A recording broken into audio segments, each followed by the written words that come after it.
an ether is participating. You need to know the mechanism of this. So remember, this is acid catalyzed hydration. So hopefully you have built your intuition. The first step is we want to protonate the ether, okay, with the acid. And then the bromide is going to attack. And then remember that you got to have an sp3 hybridized carbon. So this starting reagent is only going to react one time. Okay? If it was a different starting reagent, if we had this one, maybe I will give you this one. Okay? That's an sp2 position, and we would end up doing the reaction twice. Okay, so this is stuff we talked about last time, so we got to keep moving. Okay, here's another problem, very high priority. Okay, so this is that enantiomeric selective, okay, reactions where we are making just one epoxide.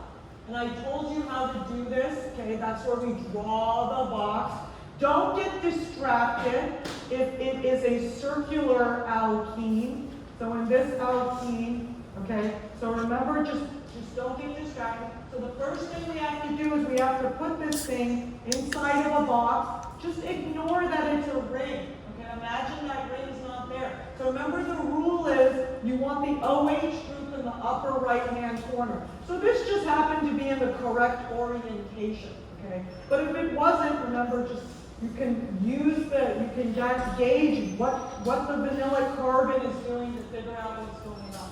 The second thing you want to do is, remember, this is that enantiomeric selective stuff, okay? So this is the part you want to pay attention to, plus DET. So we have agreed that whether it says plus or minus, we're always going to put, now there's other ways to do this, okay? We're going to add the epoxide like that, and we're going to turn this thing. Now when it's a ring, we didn't talk about this, it's a little weird looking. The same sort of idea though. So the OH group is going to be coming out like that, okay? So that's going to be the thing coming out. And then the ring, this part of the ring, so that's a kind of weird thing that happens, okay? That goes back like that. And then there's a hydrogen there too, okay?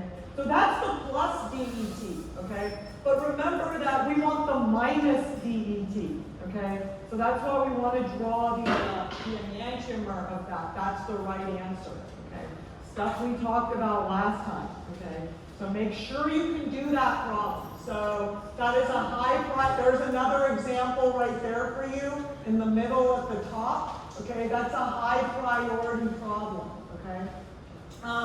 This problem right here, the second one down here, how do we make this? Okay, notice it's an epoxide plus its enantiomer. Okay, so remember we can make that with using peroxyacetic acid, or we can use halohydrin reagents and then sodium chloride. Okay, here's that problem on one of your practice exams.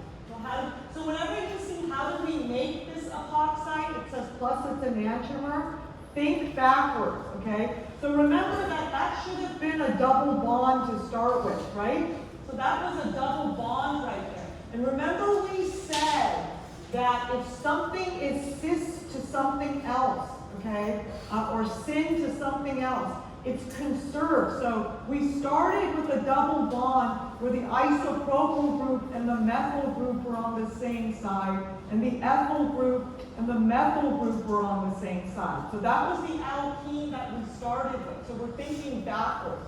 So I could ask this question in two ways. I could start with the alkene and give you the reagents and say, what is the epoxide that we're making? Okay, and remember, we're always going to make that thing plus its enantiomer, because this is not going to be, if we use these reagents, it's not enantiomeric selective. So we're going to have two products. But remember, if we have the enantiomeric selective stuff, we only have one product, okay? Anyway, but we can have this problem in a different way, where we're given the epoxide and its enantiomer, and we're asked, what did the original alkene look like, and what were the reagents? And the reagents, again, are going to be MCPBA, and remember, there are three ways that you can of peroxyacetic acid. I'm going to stick with MCPDA, okay? Or we could use halohydrogen. Now we got to find, is this the right? Yeah, so this seems to be the right answer right here, okay? So answer A, I think, is the right answer. So answer C is incorrect because we would not have made an enantiomer, okay? Plus, this is the wrong starting alkene, okay? That's just totally wrong, okay? Answer B is incorrect because you see how the methyl groups are on the same side here, okay? That would not make this epoxide. So if we did the reaction with this alkene, the two methyl groups would be syn to one another. So that's not the right answer, okay? This is not the right answer because this is like a totally different reagent, lithium aluminum hydride, okay? So there is another high priority question you can get. So I can either give you the products and ask you what are the reagents to make that, or I can give you the alkene and the reagents and I can ask you what is the epoxide that we make, okay? So make sure you can do those. So again, now, very high priority problems are nucleophilic epoxide ring opening. So here are all the ones that I would ask you the mechanism of, but again, they're not hard, and the same thing happens over and over again, okay? When you're doing nucleophilic epoxide ring opening, there's a different kind of epoxide ring opening we're going to learn, and that's right there with the little red flag on it, okay? Notice the reagents are an acid, H2SO4, okay? If you do not have an acid above the arrow, you're doing nucleophilic ring opening, okay? If you have acid above the arrow, like that red flag example, you're doing a different reaction, okay? Let's go back to nucleophilic ring opening. So none of these reactions have acid above the arrow or in the reagents, okay? So this is going to be nucleophilic ring opening. So just like always, whenever we're doing substitution reactions, the order is going to be primary, secondary, and tertiary for an SN2 reaction, okay? So, oh, I forgot the hydrogen here, sorry. There's a hydrogen right there, okay. So, here is the nucleophile. You're going to take the sodium carrier cation and separate it. So you're going to do that for that reaction, this reaction, okay? And then whatever's left over is going to be the nucleophile, okay? So in this case, the nucleophile is cyanide, okay? So this is a good reaction because we can make a nitrile, which is very useful for organic synthesis. Now, where is it going to attack? So there's two carbons on the epoxide that can be attacked, okay? And again, in nucleophilic ring opening, it is always primary before secondary before tertiary. So this carbon right here is a tertiary. There's a carbon there, and a carbon there, okay? This carbon right here is a secondary. There's a carbon there, and there's a carbon there. So it's less occluded. That's a hydrogen right there. That doesn't count. So the reaction secondary is going to be tertiary.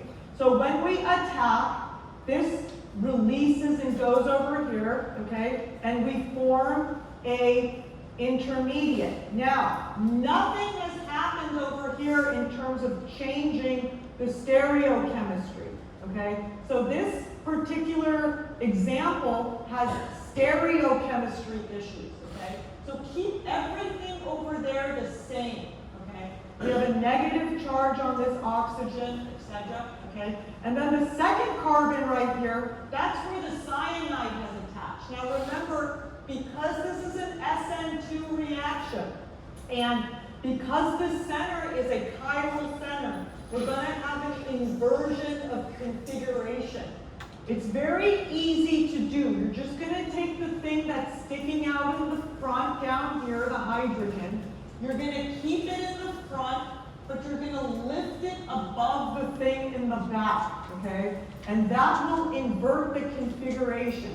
Okay, so don't change whether something is in the front or the back. Just lift the hydrogen above, and then connect the nucleophile in the plane of the paper, okay? That will fix your chirality for you. So, okay, let's review, okay? This is a high priority problem, okay? So it's basically any of these reagents is sort of the same mechanism, okay? The nucleophile is going to attack the less substituted carbon. If you have chirality happening at that carbon, when the nucleophile attacks and you let go, okay, you're going to take the thing that's sticking out, you're going to keep it sticking out, but you're going to lift it above the thing in the back, and you're going to connect the nucleophile in the plane of the paper, okay? You're not going to mess with the chirality on the other side, okay? So this is an intermediate along the reaction coordinate. Here is a wrong answer, okay? A wrong answer that will definitely be there is I'm going to attack the wrong side, okay? So this is the wrong answer, and the cyanide is going to be over here, like that, okay? So this is not an intermediate because the cyanide attacked the higher substituted carbon. So beware, okay? So this is where 100% studying is necessary to get the right answer, okay? So it's nucleophilic attack, but again, so you want to go to the less substituted of the two. Okay, so that's the wrong answer. So then the next step is step 2. This can either be hydronium or it can be H2O. We're going to protonate our alkoxide, okay? And then the final product is this, okay? So as a wrong answer, of course, I'm going to have an alcohol on the wrong side, for example, okay? So that if you attack the other side. And then maybe I'll have just totally wrong things too, okay? So that is the right product right there, okay? So, and again, all of these reactions pretty much sort of happen in the same way, okay? The rules are the less substituted carbon gets attacked. So let's just do different reagents, okay? So if we started with reagent 1, sodium methoxide or sodium hydroxide, it would have said sodium hydroxide up there, okay? That's not acid, so we're still doing nuclear. So what would you have done? You would have chosen the hydroxide as the nucleophile, okay? And it would have done the same thing, but of course you would have added a hydroxide. You're still going to attack the less substituted carbon. If it's chiral right there, you're still going to do an inversion of configuration. You're not going to mess with the other side. And then in step 2, you're going to protonate. If it said sodium methoxide, okay, this one, sodium methoxide, you would have removed the carrier cation, and you would have used the methoxide as the nucleophile, okay? And you would have attacked, you would have made an ether, okay? So it would have been an O here, and etc., okay? If you would have used sodium thiol, okay, you would have attacked with the sulfur group, okay, and then etc., okay? Let's go over here. Remember, this is the Grignard reagent. So that's the generic R group Grignard reagent, okay? So let's talk about this real quick, okay, in step 2. Now I'm not going to put an R group there, I'm going to give you an actual R group. So let me do a real example. Okay, it could say phenyl magnesium bromide, okay. So once again, what's the nucleophile? So remember with the Grignard reagent, we have a carbon nucleophile. So that's the phenyl nucleophile, okay. So we've agreed that phenyl can be symbolized by pH. Ethyl can be symbolized by ET, okay, and that's the nucleophile you would have used. Methyl would have been MT, okay, and then everything else I'll draw for you. So for example, if your Grignard reagent looked like this, okay, I would have drawn it, okay. So what you will do is you're going to separate the magnesium and the carbon, and that's going to be your carbon nucleophile right there. Okay? And that's what you're going to use to attack. Once again, you're going to attack the less substituted carbon. This is the thing that's going to be added. Okay? So, and then you're going to have an intermediate, inversion of configuration, and you're going to protonate. Okay, and then finally, you could have the lithium aluminum hydride. Okay, and in that case, the nucleophile is the hydride, right? So this is a way of delivering a hydride. So now, when the hydride attacks over here, okay, boom, we are going to have two hydrogens there, and then guess what? We're no longer going to have a chiral center there, okay? There's already one hydrogen, okay? So here's an example. If you're adding a hydride, let's do that example together, okay? So let's do the lithium aluminum hydride example. Okay, so that's a good one. So let's start with the same, this is like the most complex epoxide you could get for this kind of reaction. So let's start with this. And so I could ask you, what are the intermediates and or products along the reaction coordinate? This lithium aluminum hydride. And remember, we saw lithium aluminum hydride in the alcohol chapter, okay? So it's back again. We could treat lithium aluminum hydride with ketones, aldehydes, carboxylic acids, and excess esters, and we could make alcohols that way. You need to know the mechanisms of all these reactions. Well, it's back here again, okay? So it showed up in this chapter, and by the way, we're going to see lithium aluminum hydride a lot in the future because it's a way of delivering a hydride, which is like a hydrogen nucleophile, okay? Because again, the aluminum really doesn't want the hydrogen, okay? And so, again, because this is straight nucleophilic epoxide ring opening, the rules are primary beats secondary beats tertiary, okay? So the nucleophile is a hydride, and we're going to deliver it to the less substituted carbon. Your only choices are these two carbons right here. Disconnect, move over. So don't mess with the other side in terms of stereochemistry, okay? So we didn't do anything to that side. We have a negative charge right there, okay? And then what's happening on this side? Well, we've lost our stereochemistry, okay? So it could just look like that, okay? That looks weird, but you know that there's two hydrogens there. There's the hydrogen originally, the hydride that we just added, okay? But if you must, we could do it the same way that we did before if you're getting distracted, okay? There it is right there, okay? But be careful because maybe on the exam, if I give you this example, I'm just going to draw it like this, okay? Because there is no stereochemistry there. And then in step 2, we're going to protonate the alkoxide like usual. Okay, so we've gone through all of these examples, so you can do, these are very high priority problems.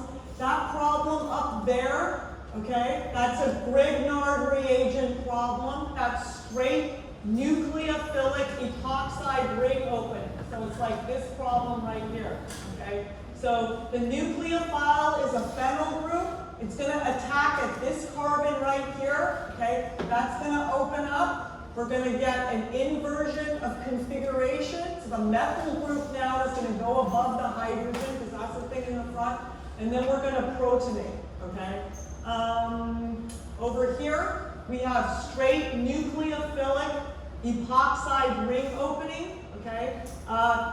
The business part of this is cyanide. It's going to attack this carbon, not that carbon, because this is a secondary carbon. That's going to go to that. The oxygen's going to end up over here. We're going to get an inversion of configuration, and then we're going to get protonation. Okay, so practice with all of these different kinds of reagents. Okay, now there's another kind of epoxide ring opening, red flag, okay? Notice the reagents here. Okay, so let's do this one. So this is the second kind of ring opening, and you need to know the mechanism of this reaction too. Okay, let me try to draw the reagents exactly correctly. Okay, let me draw the reagents exactly correctly. Okay. So this is acid catalyzed ring opening. So you notice it says H2SO4. Okay, so if there's acid up up there, okay? It's a different thing is happening. And then down here, sometimes it's ethanol, sometimes it's methanol, sometimes it's various things, okay? But whatever it is going to be participating in the reaction, so that is relevant. Okay, so let's talk about this reaction. Before we do this, let's start with a simpler epoxide, okay? Let's start with an epoxide that only has one substituent attached to it. Now, the reason this is a red flag is because the way that the attack happens is also nucleophilic substitution in the second order, okay? So we have primary beats secondary, okay? Except tertiary beats them all. Okay, what is going on? Okay, so in the case where you have a primary, this is a primary carbon right here, it's only got one other carbon attached to it. And this is a secondary, okay? Primary wins, just like usual, okay? So it's like usual, except if you have a tertiary, okay? So if you look at this example right here, this one is a tertiary and this one is a secondary. When you have a tertiary and you have acid catalyzed ring opening, tertiary wins. Okay. Now that is not true when you have just regular nucleophilic ring opening. Okay. The standard rules apply. Okay. But red flag when you have acid catalyzed ring opening, tertiary wins. Otherwise, it's the usual rules. So what's going on? Let's look at the mechanism of this thing. Okay. Let's do this one. Okay, so the first thing that happens is we're going to protonate the epoxide. We did not do this before, okay? But what is going to protonate the epoxide? Well, we have ethanol as a solvent, so it's going to be protonated ethanol, not hydronium. We don't have water. The solvent is ethanol, okay? And so if you sprinkle acid into ethanol, the business side of this reaction is going to be a protonated ethanol molecule. And the first step is going to be, we are going to protonate the epoxide, okay? So this is an intermediate along the reaction coordinate, okay? Don't mess with anything else. So if I ask you the mechanism of this reaction, this is an intermediate along the reaction coordinate. So that is different than the nucleophilic ring opening. So here's from one of your practice exams. Predict the intermediate and/or product along this reaction. We have an epoxide. There's two kinds of reactions that can happen. Nucleophilic reactions or the acid reaction. So the next thing you're going to do is look up here. This is an acid reaction, okay? So that means that our intermediate might have a protonated epoxide, okay? So, and we're not going to be making the alkoxide, okay? You're not going to make a strong base in an acid, okay? If you're in an acidic solution, you're not going to make the negatively charged alkoxide. So that can't be the right answer. Let's continue with the mechanism. Okay, so remember the rules. Now we're going to attack, okay? What's going to attack? The solvent itself, just ethanol, not protonated ethanol, okay?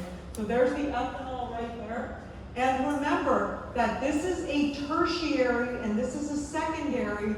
When we're doing acid catalyzed ring opening, just in this case of acid catalyzed ring opening, tertiary wins. Why?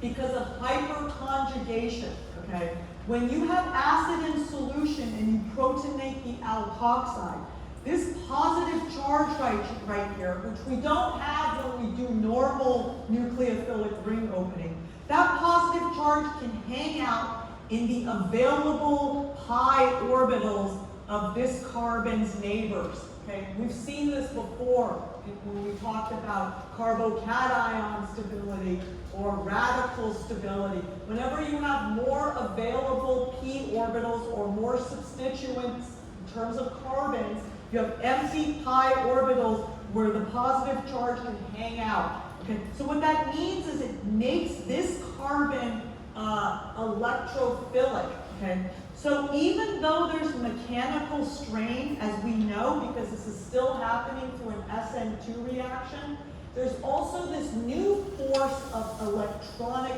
dominance. Okay, so we've never talked about this before in organic chemistry. Okay, so there's an electronic force that we've not seen before because we've protonated the alkoxide, and this electronic force can cause this nucleophile to drive through all of this mechanical strain and attack that carbon anyway, okay? So that's what happens and we release.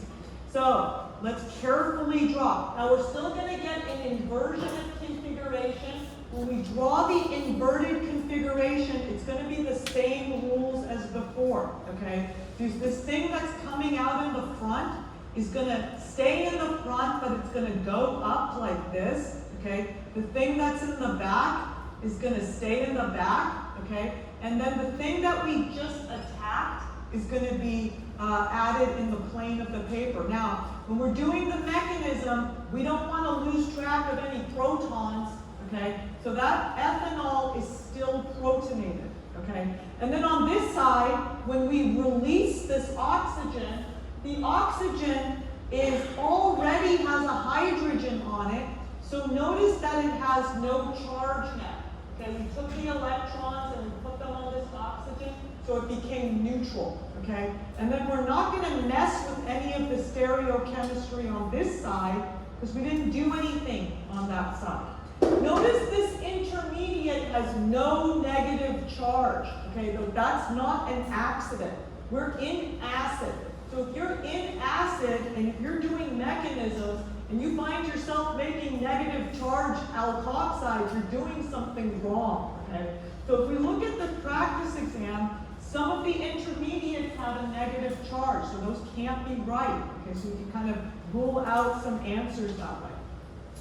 So what's the next thing we want to do? We want to deprotonate this thing, okay? What's going to do it? Well, an ethanol molecule. It's what we have in solution, okay? We're going to take that proton, and so that's the final product is we put the electron on there, okay? So that's the final product, but let me draw it just to be complete. Okay, so the final product is we're making an ether, okay?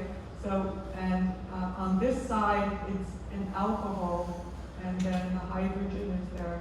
So that's the final product of this thing. This is a product. This is an intermediate along the reaction coordinate. Okay, so let us review, okay?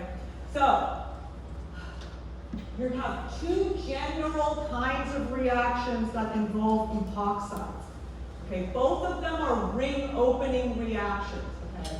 The first set is nucleophilic ring opening, all of these reactions here, okay? These are not acid reactions. We do not protonate the alkoxide oxygen first, okay? The nucleophile attacks always the less substituted carbon, okay? And we have a negatively charged alkoxide intermediate. The next general kind of reaction you're going to see is that red flag one up there, acid catalyzed ring opening. In that case, we always protonate the oxygen first. We never form a negatively charged alkoxide. And the thing that's hard to remember in the acid catalyzed reaction is that even though primary beats secondary, tertiary beats them all, okay? Because of this weird electronic thing that happens. So if we were doing acid catalyzed reaction on this thing, okay? So if we had the same reagents as above, this is a primary and this is a secondary. So the first step, we would have protonated the alkoxide, okay? And then the ethanol would have attacked, it would have attacked the primary, okay? Because its usual rules, only it breaks down if you have a tertiary. So tertiary is the only acceptance. So in this other example, we did have a tertiary. Okay, but in this example, it's a primary versus a secondary. So we attack at the primary position. The electronic dominant effect is not strong enough to beat mechanical strain when you only have a secondary. Okay. That's a lot of stuff that you can spend studying this weekend, okay? So where are we at? Okay, so we are almost done with this chapter. So let's see what we have left, okay?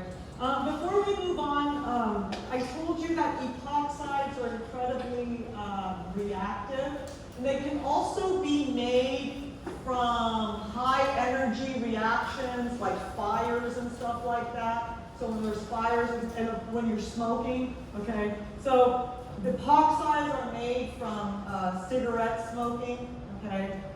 There's like 5,000 carcinogens in cigarettes. I don't know what's going on. But epoxides are in the mix too, okay? And this is one of the carcinogens that is a consequence of cigarette smoking.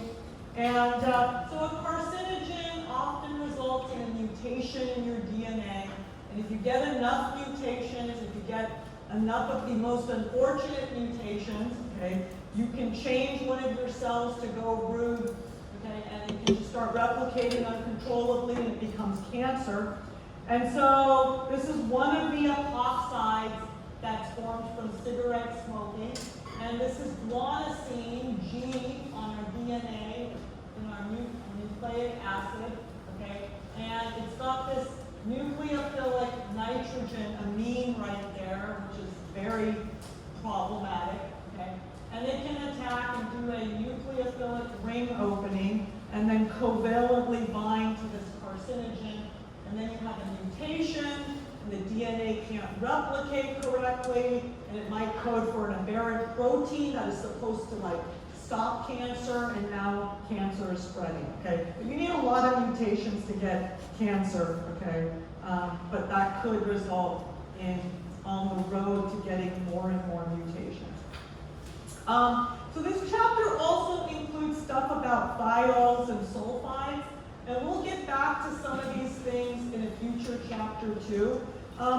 So some thiols actually behave like alcohols. Okay, we'll see this again in the future. And I probably will not test you on the nomenclature of thiols, but you name them exactly like you do an alcohol. Okay, so whatever the rules for alcohols are, same rules for the thiol, except at the end, instead of writing all, okay, you write thiol.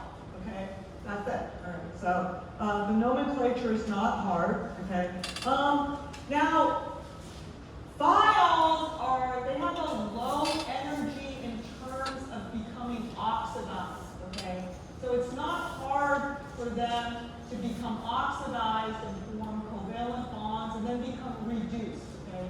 There's a very low energy barrier here. And of the 20 amino acids that we have in our proteins, we do have a side chain that is a thiol, cysteine, and sometimes it's involved in forming these covalent linkages with other cysteines in our proteins, and stabilizing protein structure, or is involved in redox signaling and things like that, okay?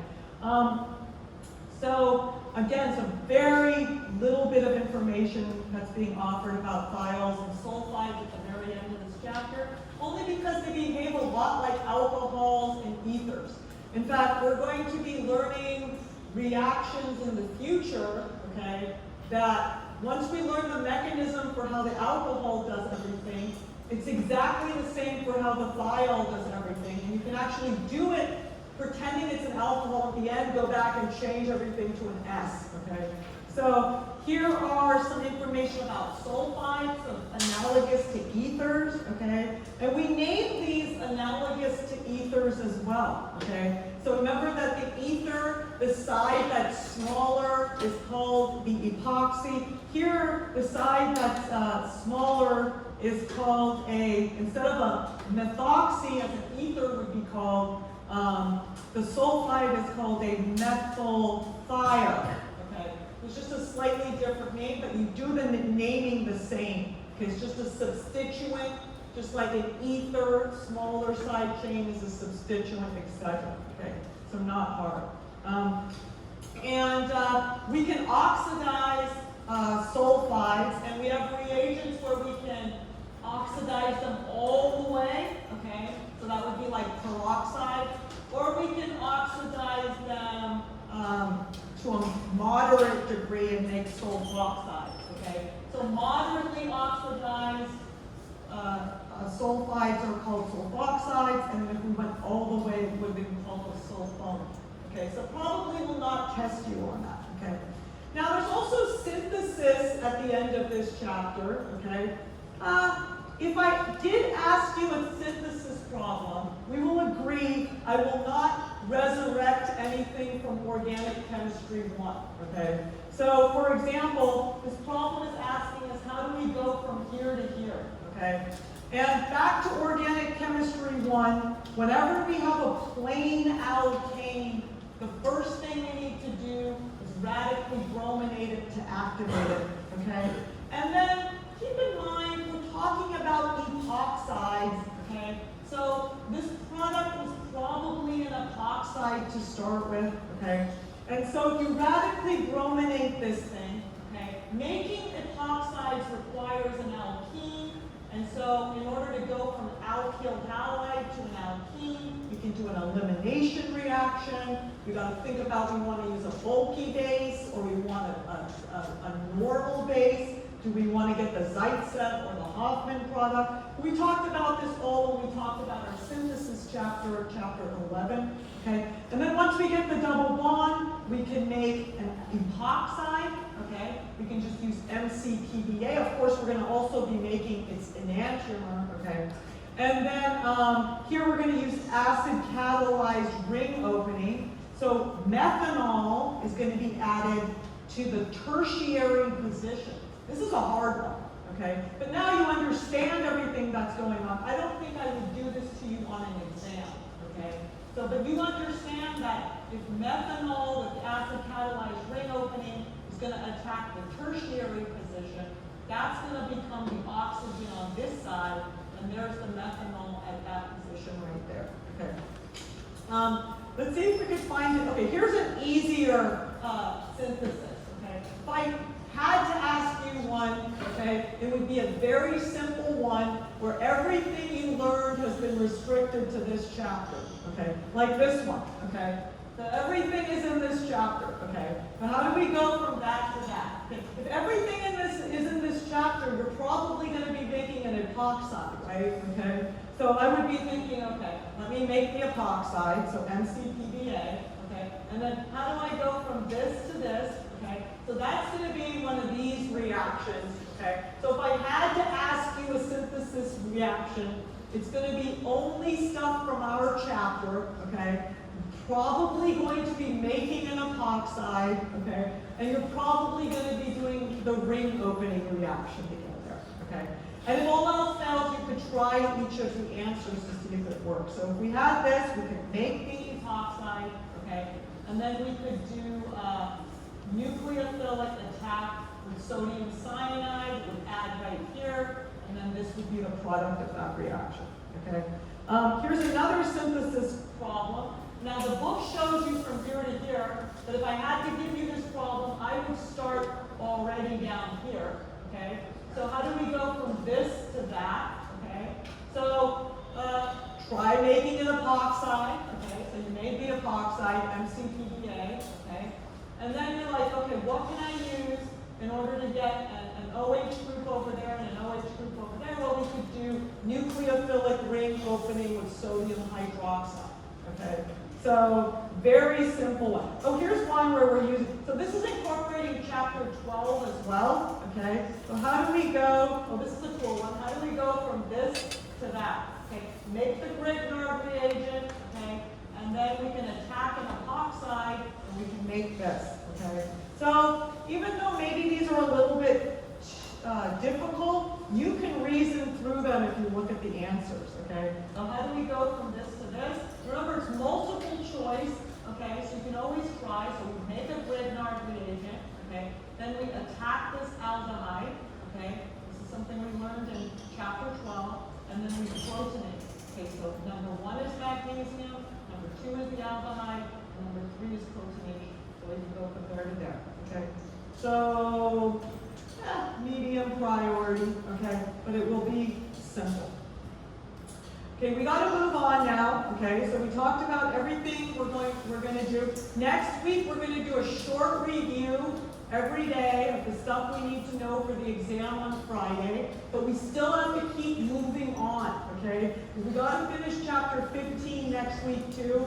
We got another exam in 2 weeks after that. We have no time to waste, and the stuff we're learning just gets more and more harder and harder. And in fact, the next exam we're going to have is going to be 4 chapters, okay? Now the good news is chapter 14 is not that bad, okay? So even though it seems like there's a lot there, it's not that bad, okay? We're going to be taking a little break from mechanisms and functional groups, and we're going to look at ways that we can now analyze the molecules that we're synthesizing. Well, how do we know that we have made the molecules that we think that we're making, etc., okay? And so, for example, let's say this is from the practice exam, okay? Let's say you've made one of these molecules. Let's say you've made this molecule over here, okay? And you take its, you put it in an IR spec machine, and we're going to talk about that, okay? You expect to have an output that looks like this, okay? If you have an alcohol on your molecule, then you better have this deep, wide dip over here, okay? If you don't have any sp2 hybridized carbon hydrogens, you better not have a small dip just to the left of this 3000, etc., okay? Now, you're not going to just use IR spec to make sure that you've made this molecule. Then you've got to move on and use mass spec, and then you want to use NMR, okay? And when you take all of those kinds of techniques and bring them all together, then you have compounding evidence that indeed that is the molecule that you have, okay? So we're going to learn how to do all of these techniques to analyze small molecules to see if we have synthesized the correct thing. And we're going to use them all in concert in order to identify if what we have is correct in solution. Okay? But the step 1 is IR spec. And what IR spec gives you is it gives you information about the kinds of bonds that you expect. Like if this is the molecule in question, okay, we expect to have this OH bond right here. Okay? And this dip right here is telling us that's an OH dip. Okay? That's the kind of information you get from IR, infrared spectroscopy. We're not going to get any information about the size of the molecule. We're going to get that from mass spec, which we're going to talk about next. Okay? We're not going to get any information about what that OH group is connected to directly. We're going to get that from NMR, which we're going to talk about after we talk about mass spec. Okay? We're not going to get any information about, how many oxygen, etc. there are. We're going to get that information differently. But what we can get in IR spec is we can get the kinds of bonds that we have, okay? And so if we have a carbon-oxygen double bond like that, we would have expected a long, deep dip at 1720 like that, okay?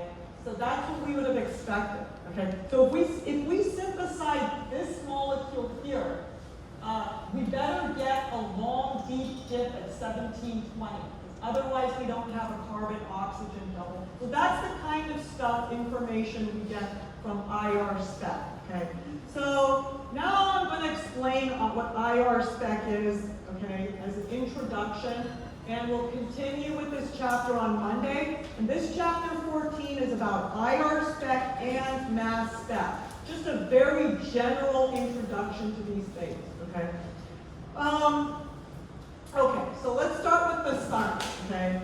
So there is light coming off of the sun, okay, in the form of photons. And photons are heat packets that are quantized, okay?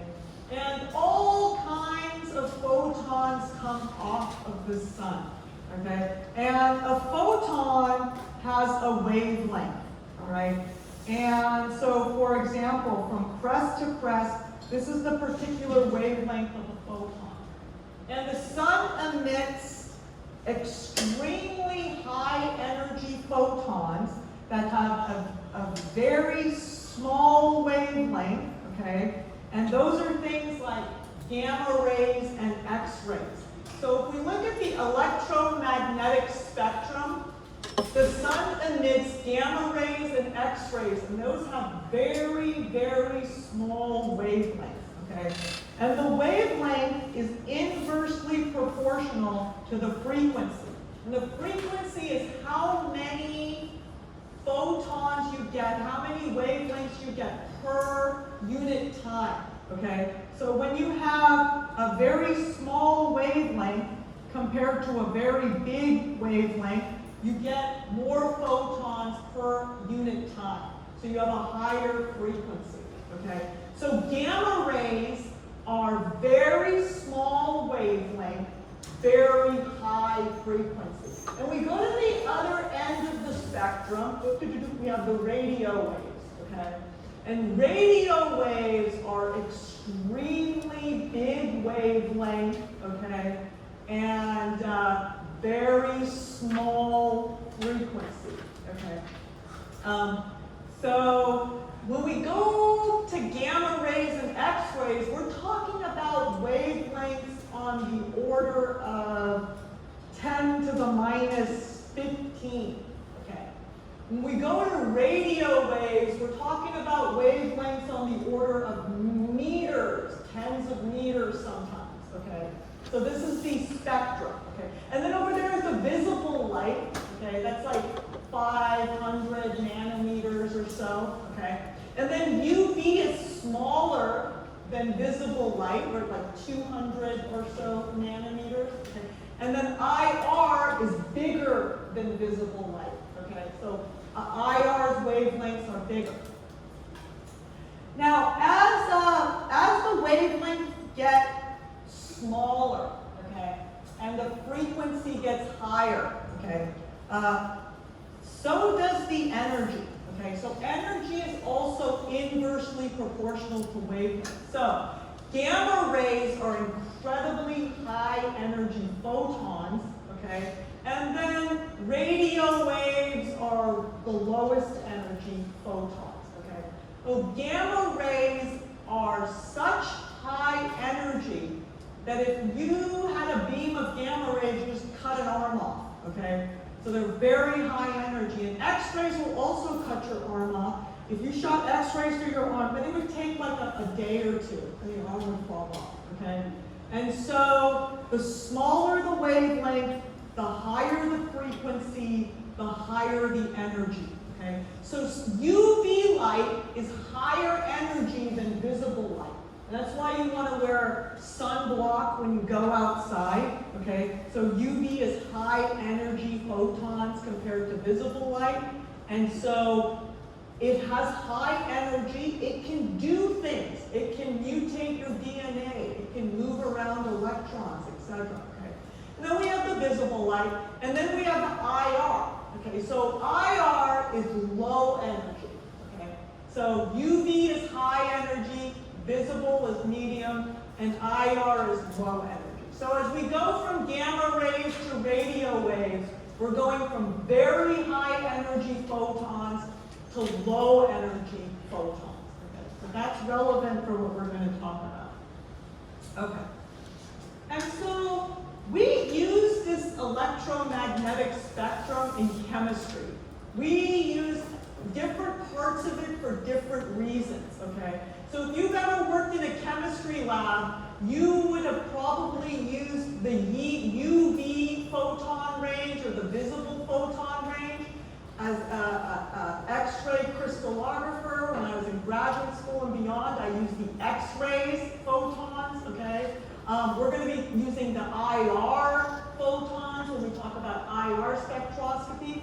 When we learn NMR, we're going to be using the radio photons. We're going to be using these different wavelengths of light to get information about molecules, okay? So we want information because we can't just look down and see them, okay? So, for example, in terms of the UV or the visible light, You know that atoms on the periodic table, like sodium and oxygen and all of that, the electrons are not just haphazardly placed anywhere outside of the nucleus, but they exist in very specific molecular orbitals. Okay, we learned those, the 1s, the 2s, the 2p, etc. And they're quantized, okay? And they're at very specific locations, etc. And so when you shoot light of a particular wavelength, okay, if that wavelength of light, its energy exactly matches the difference in energy between a molecular orbital and a higher unoccupied molecular orbital, okay, then an electron can absorb, light is kinetic energy, it can absorb that energy, and it can be moved to a higher unoccupied molecular orbital, okay? And the light disappears, okay? Because it's kinetic energy, it turns into potential energy in the form of the electron hanging out where it's not supposed to be.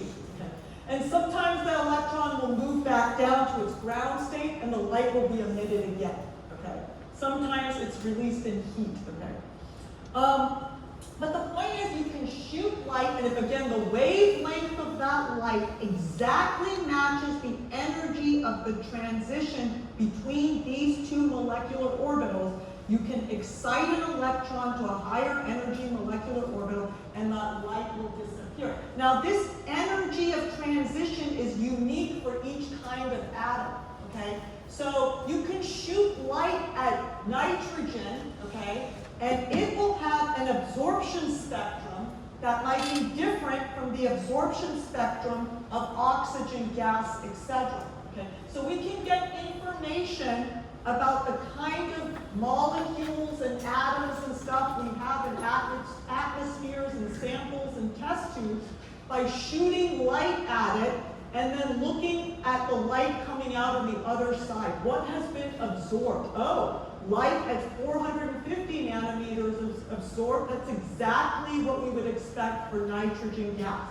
okay? Or that's what we, and so we can get these absorption spectrums for atoms and molecules, etc. And so this is kind of how we know what the atmospheres of other planets are like, okay? So we here on Earth, we are monitoring as the sun is emitting its light, okay? We wait until a planet gets in front of the sun, okay? And then we monitor the light that's being absorbed by the atmosphere of the planet, and we look at its absorption spectrum, and we say, oh, that planet must have oxygen gas or nitrogen gas in the atmosphere, okay? So we can get information from these electronic transitions. And these electronic transitions between molecular orbitals, okay, they usually are on the range of UV, the visible light, okay? So that's the light range that we get for those kinds of transitions, okay? So let's say we have the lowest unoccupied molecular orbital, okay, and we have a higher, so we're going to excite an electron up to here, and this energy, if it is exactly proportional to the energy of a particular wavelength, that wavelength of light will disappear, and we can identify the atom. Now, between the molecular orbitals, okay, there are smaller energy transitions, okay? So atoms and molecules, okay, they also have these vibrational states, okay? So what we're going to be focusing in on in this chapter is we're going to be exciting molecules, okay? But we're not going to be using high energy photons like UV and visible light, which would excite this much, okay? Because that's the energy that they have, okay? We're going to be using IR light, which is a lower energy, because we just want to excite the molecules this much, okay? too. Okay, so if we want to excite with lower energy, then we need to use higher wavelength light. Okay, what we're going to do is we're going to try to get these molecules into a higher vibrational state. Okay, so we don't want a higher electronic state. Okay, we just want to get, for example, we want to get this bond, okay, to vibrate, okay, to start, jiggling, okay. All right. Now, triple bonds are harder to get to jiggle than single bonds, okay. And so, if you have a triple bonded molecule, okay, we're going to stick in the IR range, okay, but we're going to be using IR photons that are more to the left in terms of the wavelength, okay, to get a triple bond to jiggle than if we were trying to get a single bond to jiggle, okay? So we can shoot IR light at our sample, okay, and then we can look to see which one of the IR wavelengths have disappeared, and that gives us information about the kinds of bonds we have, okay? Because bonds that are, so we're looking at like an upside down absorption spectrum, okay? So we talked about how when we shine light at something, the light will disappear, okay? So it's kind of like an upside down, we call it percent transmittance, okay? So this is the amount of light that is being transmitted through our sample. So if we shot IR light at our sample, so here's our sample, okay, the amount that's being transmitted. So you notice that in this frequency, so this is frequency right here, okay, on this axis, which is proportional to energy, okay, so frequency and energy are proportional. So as the energy increases going this way, okay, we see that at this particular energy or this particular frequency, there is light missing, okay? It's not going through, it's not being transmitted. So that's telling us there's a kind of bond there, okay? So the triple bonded molecules, they're going to make light disappear here at a higher frequency than the single bonded molecules, okay? They're going to make lower energy because they're easier to get to vibrate, okay? And so we're going to look at the light that's missing, the IR light that's missing, and it's going to give us information about the kinds of bonds that we have, okay? So, and we'll talk about this more and more, okay? Okay, so we can think of bonds as from Hooke's law. Okay, so imagine that you have, so here's a bond, for example. Let's call this a carbon-oxygen bond. Okay, a carbon-oxygen bond. And it can vibrate like this, okay? And so if we add IR radiation at a very particular wavelength, okay, we can excite this carbon-oxygen bond to start vibrating, and that wavelength of light will disappear, okay? And carbon-oxygen single bonds, they have a constant value, okay? So you can look these values up in the library. So here are the ones that you're going to be held accountable for, okay? The ones that are important, and we'll talk about these more. But that carbon-oxygen double bond at 1720, that's a really important one. Okay, that's the carbonyl signal. Okay, so if you have a carbon-oxygen double bond, you expect IR radiation at that frequency to be missing. Okay.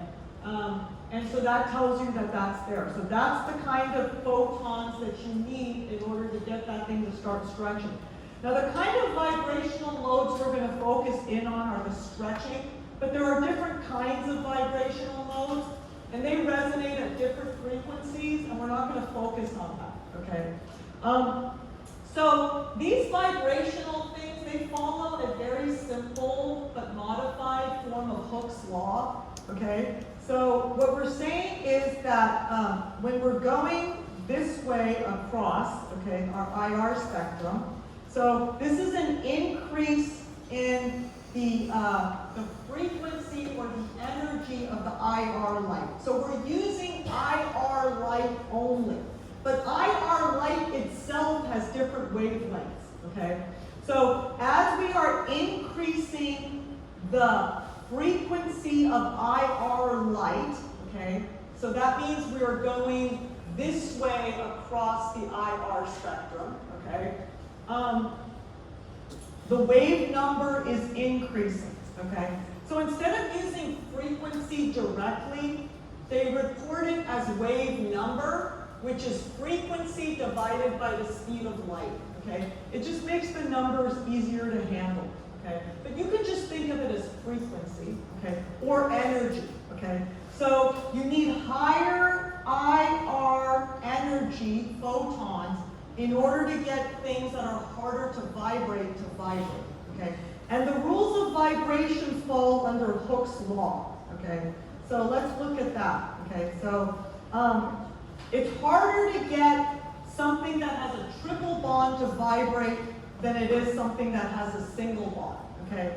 So triple bonds, we're gonna see those things vibrating over here on this side of the IR spectrum. Single bonds are going to be on this side of the IR spectrum, okay?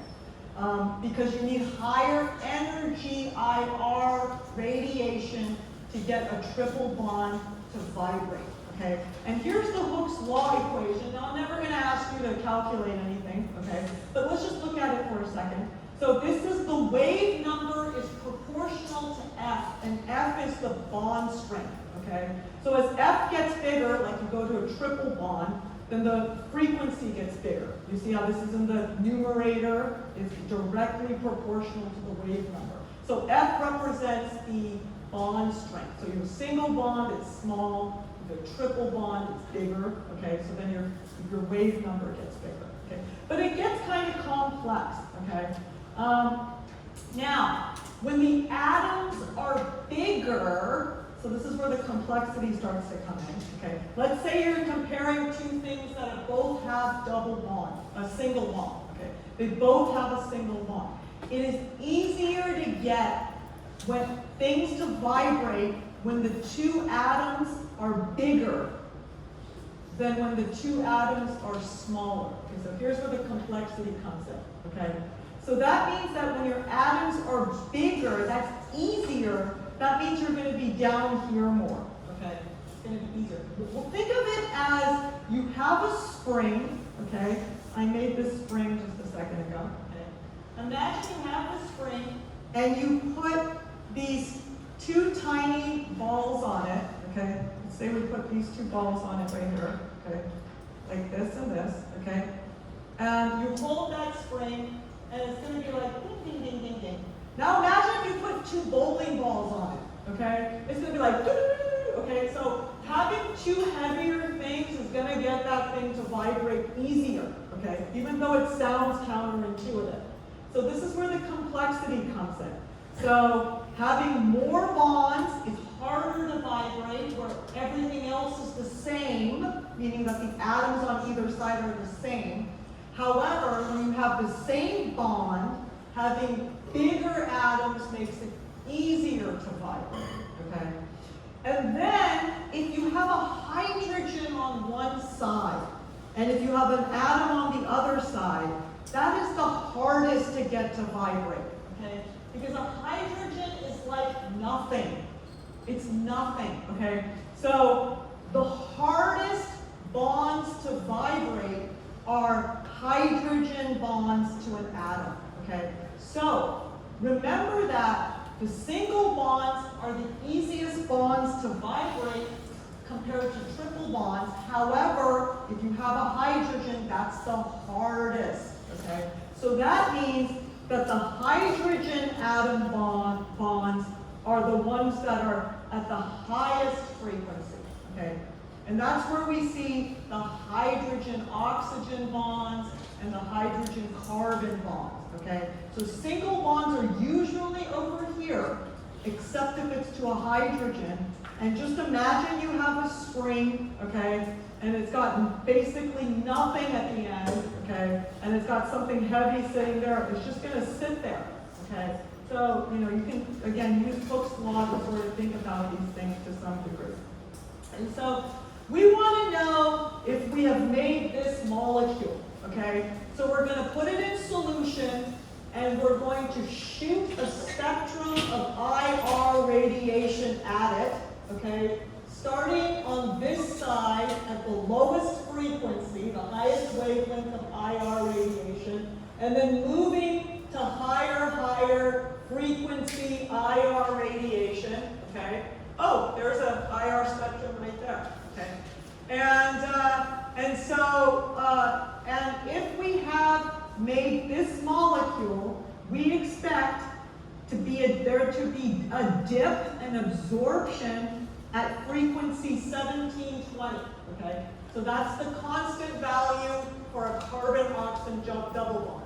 And if we look at this spectrum right here, we do indeed see that dip at 1720. Like, yes, but then we realize that that very broad dip right there is what we would expect for an oxygen-hydrogen bond. So remember that even though the single bonds generally are on this side, okay, when you have a hydrogen, it's hard to get to vibrate, okay? That means we have an OH group. Oh my gosh, welcome to science, you failed, okay? Go back to the starting board, okay? Maybe on the 10th time you'll get it right. Probably never, okay? That's why pre-meds don't do well in laboratories, okay? Failing is our best friend, okay? So if you're expecting this molecule and you got that spectrum, sorry, you did something wrong, okay?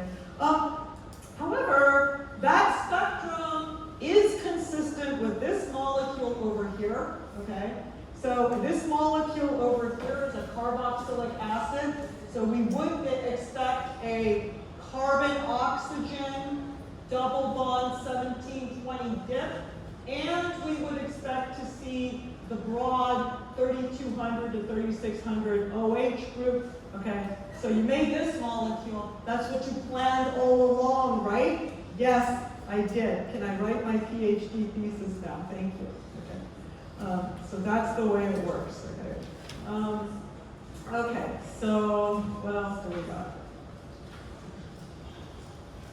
Okay, so these are the shifts and the frequencies that I'm going to hold you accountable for. Now there is a rhyme or reason to these, and also there are many, many different ones, but these are the only ones that I'm going to ask you to know, okay? And they're not hard, okay? Just now looking at them, they look a little challenging, okay, but they're not too bad. If you have a carbon bound to a hydrogen, that is a carbon-hydrogen bond. So remember what I told you, single bonds are usually easy to get to vibrate, okay, except if you have a bond to a hydrogen, like nothing at the end of the string, okay? So carbon-hydrogen bonds vibrate at 2900. And whenever we draw these particular IR spec, we like to designate the 3000 mark and the 1500 mark, okay? Those are important areas, okay? So if you have a dip just to the right of 3000, okay, that's telling you that you may have one of these aliphatic sp3 hybridized carbons, okay? Now, if the carbon is sp2 hybridized, so this is important, okay? If the carbon is sp2 hybridized, you know that an sp2 hybridized carbon has more S character than an sp3 hybridized carbon. So an sp3 hybridized carbon has 25% S character, and sp2 hybridized carbon has 33% S character, which means that this bond is shorter, okay, tighter, closer to the nuclei than this bond is, just slightly, okay? Which means that it's harder to get that thing to vibrate, just slightly. So this particular carbon-hydrogen single bond, if the carbon is sp2 hybridized in a double bond, resonates just to the left of 3,000. That's an important one, okay?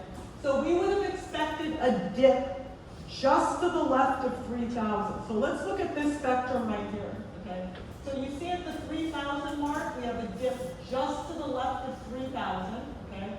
In this spectrum, we have no hydroxyl broad spectrum, okay? So there's no alcohol. There's no 1720 carbonyl dip. So which of these molecules could that have been? It can't be this one, okay, because there's no broad OH group. Okay, it can't be this one because there's no 1720. It can't be this one because there's no 1720. Okay, this one. So that dip right there, just to the left of 3,000, is this hydrogen right here. Okay, we have an sp2 hybridized carbon-hydrogen bond. Okay, so that's the kind of question you would see on your exam. Okay, so you're going to match the molecules to their spectrum. Okay, and these are the positions that I'm going to hold you accountable for. Okay, well, we're going to talk about this a little bit more on Monday, but you can get a little head start. And also in chapter 14, we're going to introduce mass spec as well, but that's enough for today.